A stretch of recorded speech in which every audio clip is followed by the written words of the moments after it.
ଏକୁଟିଆ ଆରମ୍ଭ ଏଠି ଯେମିତି କିଛି କମ୍ପାନୀ ନାହିଁ ଯେ କି ରାତିରେ ଡ୍ୟୁଟି ହେବ ନାଇଟ୍ ଡ୍ୟୁଟି ହେବ କି ନାଇଟ୍ ସିଫ୍ଟ ଅଛି ସେ କହିଲେ ନାଇଁ ଭାଇ ଆମେ ଗୋରୁ ଗାଡ଼ି ଜଗୁ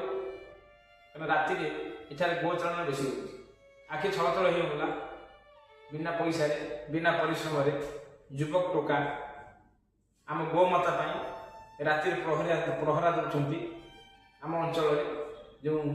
ଗଳି ବାଟ ଅଛି ସେ ଗଳି ବାଟକୁ ଜଗୁଛନ୍ତି ସେମାନେ ଭାବିଲେ ଗୋଟେ ଭିଡ଼ିଆ ପୁଅ ଘରେ ଅଛି ବାପା ବୋଉଙ୍କ ଯେଉଁ ଚିନ୍ତା ଆଜିକା ଯେଉଁ ମହଙ୍ଗା ସମାଜ ଯେଉଁ ଗୋମାତା ପାଇଁ ଯେଉଁ ସଂଘର୍ଷ ଜାରି କରୁଛନ୍ତି ଗୋମାତା ପାଇଁ ଯେଉଁ ପ୍ରୟାସ ଜାରି କରିଛନ୍ତି ଗୋମାତା ପାଇଁ ଯେଉଁ ମାତୃପ୍ରେମ ଜାଗ୍ରତ କରିଛି ମା ହିସାବରେ ଗୋମାତା ପାଇଁ ସତରେ ଶିକ୍ଷଣୀୟ ସମ୍ମାନୀୟ।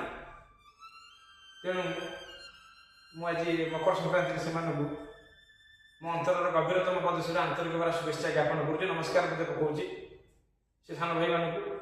ଯେଉଁମାନେ ତାଙ୍କ ମୂଲ୍ୟବାନ ସମୟ ଆମ ଗୋମାତାଙ୍କ ପାଇଁ ଦେଉଛନ୍ତି ସତରେ ତମମାନେ ଆମେ ଗର୍ବିତ। ଆଶା କରିବି ଏ ଭିଡ଼ିଓଟି ଆପଣ ବହୁତ ସେୟାର କରନ୍ତୁ ଯଦି କୁଆଡ଼େ କିଛି ସାହାଯ୍ୟ ମିଳେ ସେମାନଙ୍କୁ ପାରିଶ୍ରମିକ ମିଳିଯାଆନ୍ତା ହୁଏତ ଘର ଯେଉଁ ଗଞ୍ଜଣା ଦାୟରେ ସେମାନେ ବଞ୍ଚିଯାଆନ୍ତି। ଏତିକି କହିବି ଜୟ ଜଗନ୍ନାଥ